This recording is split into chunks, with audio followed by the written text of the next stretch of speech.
Hey everyone, we're here at Impressions Expo with Bill, one of our experts here at M&R. Bill, what do you do for our audience? I'm the Prepress product manager and Quattro manager here at M&R. So one of the highlights that I've seen at the show, which really spoke to me, was the new Eco-Tex Lite. For those of you that don't know, there's been an Ecotex, which has been in the industry for how long? About 7 years. Yeah, fantastic machine. Unfortunately for the Canadian market, I've always found for it to be too big, too expensive. As you guys know, in Canada, if you got a 4 or 5 auto shop, you're a big shop. In the United States, it's a whole different ballpark. So let's chat about the Eco-Tex Lite. This is the debut here at the Impressions Expo. Yep. Okay. So basically the idea and the concept was to take that Ecotex modular and make it smaller. Make it so that it would fit into different markets and smaller customers. We needed to do somewhere between 100 and 200 screens and get them clean automatically and save a lot of money, save a lot of time. So the idea is automation. Take a screen in the front and you put it in the first chamber. Once you hit that button, it heads off into the first chamber. It recirculates a water solution with an ink remover on it, and then it times it and drains it down. So now it brings the chemical back and it saves you a lot of chemical money.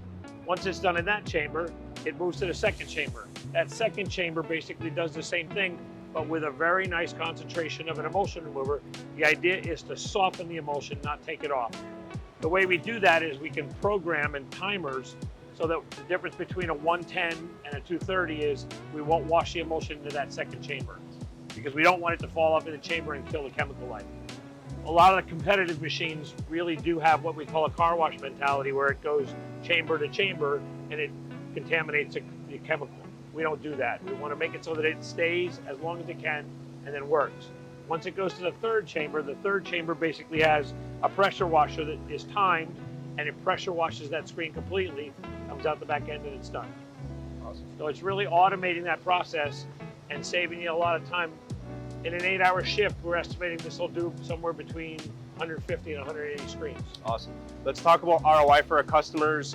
Obviously, huge labor savings, but you mentioned water and chemicals are a really big one as well. What does that look like? So the chemicals are going to recirculate. We're talking, in an estimate, we're probably talking 30 to 40 cents a screen for all the chemical because we were using a really good dilution here. And then water savings, a standard wash, a manual wash, I'll say we'll use somewhere between 8 and 10 gallons. This one's going to use 4 gallons per screen, so it's about half. Awesome.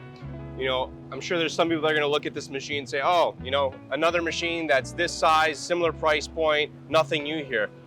I would highly disagree. One of the things that you showed me, which I found super impressive, is that you could actually load recipes not only for ink type, so Plasol versus, general purpose white versus a poly white, but even from mesh to mesh. Yep, from mesh. So, and the idea again is, what we know is 110 mesh, let's say a low mesh, will hold more emulsion, but it'll also hold more ink. So I can set the timers for those groups of mesh and make it so that it'll spray for the right amount of time and it'll clean better, but it'll also save that chemistry and make it recirculate better. And it won't change the pressure of what it's going to do. It just recirculates that chemistry more efficiently. Awesome. And then 230, which holds less, will still do the same thing. We'll have high mesh, low mesh. We'll have, like you said, poly, white, all those things to really be more efficient in the timers that we're working with. And I might be incorrect in saying this, but I haven't seen a machine of this size that has that level of ingenuity behind it. No, and again, when we did that Ecotex modular, we found that that was the best way to clean a screen and be efficient. Now that we've said, all right, we're going to build a smaller machine, we wanted to take that same technology and bring it down to this machine. Awesome. Make it for everybody. Let's talk a little bit about the filtration system. Yeah. Do you want to just take a quick walk to the back? You can give us a look.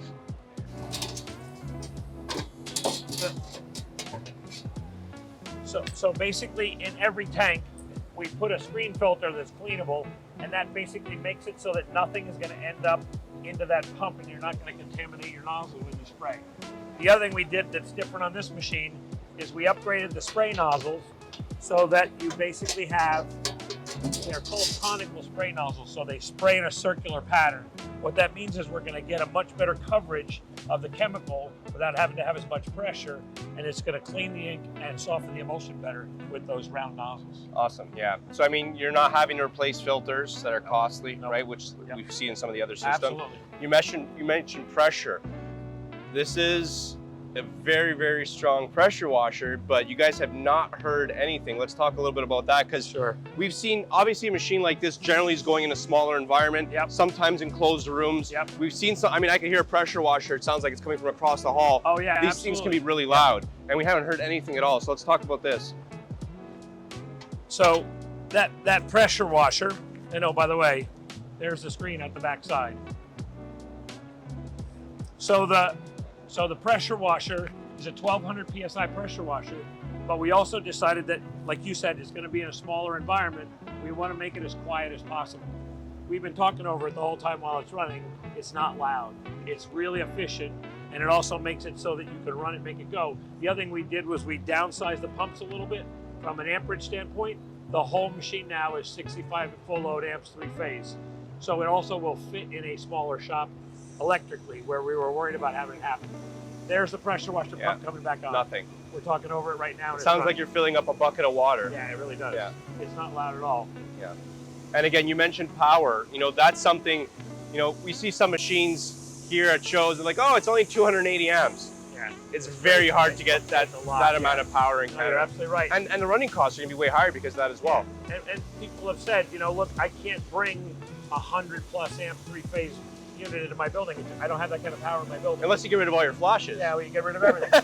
And if you're running one of these, you probably have a couple flashes kicked We around. need the flashes though. Yeah, they're important. exactly. But you're right. I mean, look, we're trying to make it so that it'll work efficiently in those mid-sized shops and really clean screens, but be something that they want to bring in and they can use efficiently. Definitely, awesome. Anything else that you wanted to touch on at all with this? I think we got it all. It's going to be available in about 8 weeks, Yep. depending on how many you guys saw here. Depending on how well we do at the show. I got 2 in the pipeline already. It's about 10-week lead time. Awesome, great. I'll hold you to that. Thanks. I Appreciate it. Thanks, Bill. My pleasure.